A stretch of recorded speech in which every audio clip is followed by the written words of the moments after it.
Jeanne, tu poses tes affaires dans ta chambre maintenant et tu viens mettre la table, d'accord? Ouais, j'arrive. C'est cela même. Moi, j'ai autre chose de prévu. On va jouer aux Sims.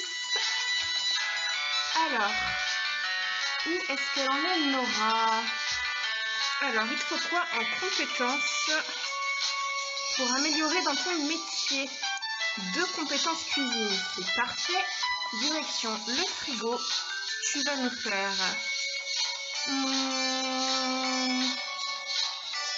des sandwichs au fromage fondu. Tu vas faire au moins 4 plâtrés. Ils vont en avoir pour 5 jours. Ça risque même d'être périmé avant. Allez, go. Il te faut 2 compétences. C'est parti. On va voir comment tu te débrouilles.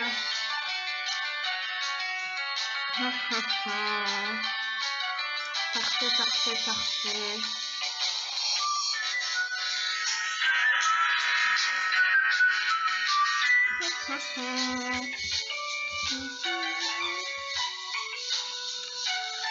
Ça avance pas vite, hein.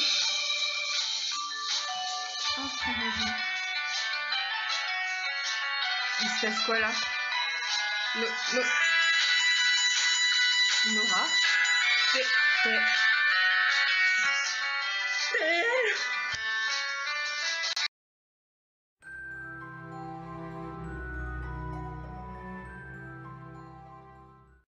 Bonjour, j'espère que vous allez bien et aujourd'hui je vous retrouve pour une nouvelle vidéo. Si vous avez un petit peu compris mon intro zéro budget, je vais vous parler de IRL d'Agnès Marot publié dans la collection Électrogène de chez Gulfstream. C'est le dernier coup de cœur que j'ai eu, en même temps c'est le dernier livre que j'ai lu, mais c'est un coup de cœur phénoménal. Il y a des coups de cœur qu'on aime, mais et puis il y a les coups de cœur. Et bah celui-là c'est un coup de cœur. Donc comme vous l'avez vu dans une ancienne vidéo de cette collection-là, j'avais déjà lu Memorex de Cindy Van Wilder, que j'avais, comment dire, beaucoup apprécié. Ce livre est très cher à mon cœur. Et au Salon du Livre de Paris de cette année, j'ai acheté Memorex que je n'avais pas, et j'ai aussi acheté IRL, et je m'étais promis que ce serait ma prochaine lecture.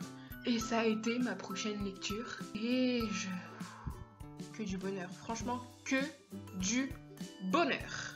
Il y a des livres qui vous donnent la patate, que vous aimez de A à Z, que vous ne trouvez aucun défaut à l'intérieur, tellement ils vous emportent, tellement la plume est géniale, tellement l'intrigue est bien menée, les rebondissements de ouf, ils sont géniaux et vous y attendez pas.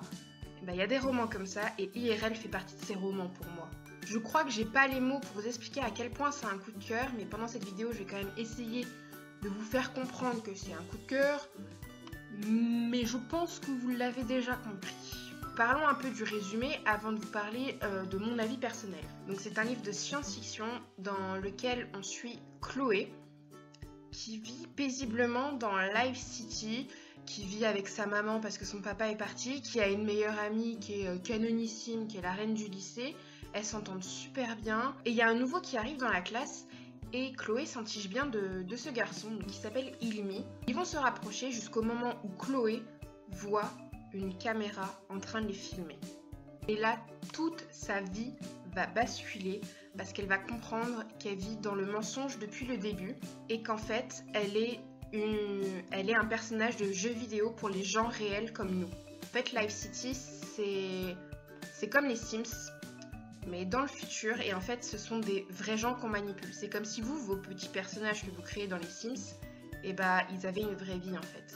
C'est un peu flippant dit comme ça, mais c'est le thème d'IRL, et Chloé va se battre pour comprendre ce qui se passe. Elle va se battre pour être une réelle humaine, parce qu'il y a des joueurs qui la contrôlent, et elle aimerait pouvoir se posséder elle-même à 100%, et pouvoir être maîtresse de ses actes à 100%.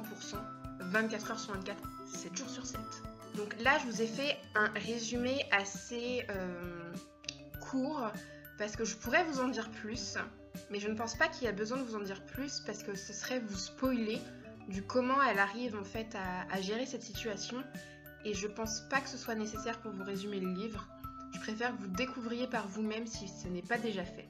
Concernant mon avis personnel, je pense que vous avez compris que j'ai adoré ce livre. Et je suis allée sur Livre Addict pour essayer de comparer mon avis aux autres, parce que c'est vrai que quand j'ai des réels coups de cœur, mais vraiment les big coups de cœur, je vais quand même voir les chroniques des autres, je vais lire les avis, je vais regarder les notes, parce que je me dis, bah mince Jeanne, t'as pas beaucoup d'exigences, et t'as facilement le coup de cœur, et ça se trouve il y a plein d'anomalies que t'as pas vues au final. Et je suis allée voir, bon, il y avait énormément de très bonnes notes, et il y en avait quelques-unes moins bonnes, des moins bons avis, qui disaient qu'ils aimaient pas forcément le personnage de Chloé parce que elle était égoïste. Oui, c'est vrai, Chloé est égoïste de base parce que elle veut changer tout ça, elle veut comprendre sa vie à l'intérieur de ce jeu vidéo seulement par amour pour Illumi. Et certains disent oui, c'est égoïste, c'est juste pour de la romance, c'est juste pour qu'elle ait son cum, machin, tout ça. Et oui, c'est vrai, mais d'un côté, je suis pas d'accord. Parce que justement, Chloé est une héroïne qui peut partager les mêmes sentiments que nous. Il y a beaucoup d'héroïnes en science-fiction et dystopie qui, l'amour pour le peuple, elles font ça pour tout le monde et tout. Et il n'y en a aucune qui sont vraiment égoïstes.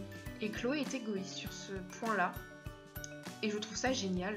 Ça change, c'est original, c'est novateur. Et je félicite l'auteur d'avoir fait de Chloé quelqu'un d'égoïste. Parce que c'est humain, ça nous parle. Je dis pas que je suis égoïste de base, mais c'est un sentiment qui nous parle et je trouve ça très bien choisi de la part de l'auteur. Après, au fil du livre, on comprend que Chloé veut donner l'opportunité aux autres habitants de Life City de choisir ou pas s'ils veulent rester comme ça ou s'ils veulent évoluer et réussir à être humains eux aussi. Mais elle ne leur impose pas ce choix. Elle dit en gros on va faire comme ça et puis bah après ce sera à eux de choisir, parce que comme elle veut contrôler sa propre vie, elle ne peut pas se permettre de contrôler la vie d'autrui. Bien sûr que les autres aussi ont le droit de contrôler leur propre vie. Je pense que vous le comprenez, j'ai beaucoup aimé le personnage de Chloé dans ses imperfections. Elle fait vraiment réel, ce qui est un petit peu un paradoxe, je vous l'avoue, puisque c'est un personnage de livre, et dans ce livre, c'est un personnage du jeu vidéo. Donc autant vous dire qu'elle est 2 fois moins réelle que les personnages de livres normaux. Vous me suivez jusque-là? Donc oui, le personnage de Chloé, je l'ai vraiment beaucoup aimé, et il y a d'autres personnages que j'ai adorés, notamment le personnage de Cindy, qui n'arrive absolument pas au début, mais qui apporte énormément sans avoir un rôle très présent dans le livre, et j'ai beaucoup aimé. Et j'ai d'ailleurs beaucoup aimé le petit clin d'œil de son prénom pour Cindy Van Wilder. Je trouve ça juste trop mignon, mais trop mignon. Après, il y a d'autres personnages qui construisent l'histoire, bien sûr. Il y a Illumi, donc le personnage dont Chloé est amoureux, que j'ai beaucoup aimé aussi. Mais c'est pas non plus mon personnage préféré, il va pas faire partie de mes book boyfriend, même s'il est plutôt gay. Et il y a aussi d'autres personnages tels que Link, donc je vous dis pas son rôle pour pas vous spoiler, mais il est agréablement désagréable.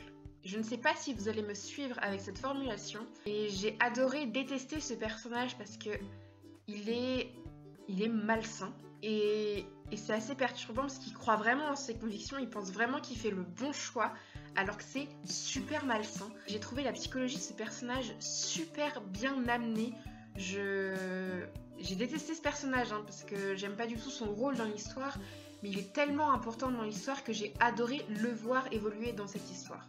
Après, il y a aussi plein d'autres personnages comme la mère de Chloé qui est vraiment très importante dans l'histoire, qui rend Chloé humaine de par les sentiments qu'elle éprouve pour sa maman. Enfin, il y a plein d'autres personnages, parce que forcément ils sont pas que ça, qui rendent une histoire juste génialissime et qui permettent aussi à l'intrigue de tenir la route, parce que l'intrigue est géniale. Et les personnages aident beaucoup parce qu'ils sont tous super bien développés, ils ont tous vraiment leur rôle, il n'y en a aucun qui sont identiques. Et c'est juste génialissime de pouvoir identifier chaque personnage comme ça dans un livre. Maintenant je vais revenir sur l'intrigue qui est, je pense que vous l'avez compris, que j'ai beaucoup aimé. Elle est vraiment originale, novatrice. Le fait de voir ce RPG en livre en fait, d'une vision extérieure, je trouve ça juste génialissime de voir évoluer deux mondes qui pensent être des mondes humains, et au final on ne sait pas lequel des deux est le plus humain. Et je trouve l'idée d'Agnès Marot juste totalement génialissime, et j'ai été séduite, mais vraiment séduite. Agnès Marot, je pense, a vraiment peaufiné jusqu'au dernier détail son livre et ça donne quelque chose d'extraordinaire. Et ce que j'ai beaucoup aimé aussi dans ce livre, ce sont les références littéraires qu'on y retrouve. Elle parle notamment de Roméo et Juliette, de 1984, elle parle de plein de livres qui nous parlent à nous parce que l'histoire se passe en 2088-2089 et elle fait des références au monde actuel des années 2000-2010 avec les lectures du moment, même si les livres que je vous ai cités datent d'il y a beaucoup plus longtemps, c'est des livres que nous connaissons aujourd'hui et je trouve ça très bien d'avoir fait des piqûres de rappel littéraire sur ce que nous on peut lire en ce moment et je trouve ça beau le fait que on peut s'imaginer que 70 ans plus tard ils vont être toujours lus ces livres. C'est peut-être un peu idiot comme réflexion mais j'ai beaucoup aimé le principe. L'intrigue est aussi marquée par des rebondissements auxquels on ne s'y attend tellement pas et qui frustrent, mais qui frustre. J'étais au bout de ma vie à chaque fin de chapitre. Je le lisais le soir après mon stage, avant de me coucher. J'étais épuisée. Je me suis dit, allez Jeanne, tu lis 1 ou 2 chapitres, tu vas te coucher. Et à chaque fin de chapitre, t'es là. Mais non Jeanne, tu peux pas poser ton livre, c'est pas possible. Il faut que t'aies la suite à cette phrase. Maintenant, il faut que tu l'aies. Les cliffhangers de fin de chapitre sont juste géniaux. Imaginez-vous les fins de tome les plus terribles auxquels vous dites il me faut le tome prochain maintenant. Et bah là, avec IRL, c'est ça à chaque fin de chapitre. Je pense que vous comprenez pourquoi je peux être frustrée. Donc voilà pour mon avis sur IRL d'Agnès Marot, publié dans la collection Extrogène de chez Gulfstream. J'espère qu'il vous aura plu et qu'il vous aura donné envie de lire ce livre. Pour ceux qui l'ont déjà lu, n'hésitez pas à me dire en commentaire votre avis sur ce livre. Parce que j'ai vraiment envie de partager tellement un énorme coup de cœur de 2017, waouh. En attendant, je suis disponible sur les réseaux sociaux, sur mon blog, donc tous les liens sont en barre d'infos. Je vous souhaite de très belles lectures et je vous dis à une prochaine dans une nouvelle vidéo. Bisous!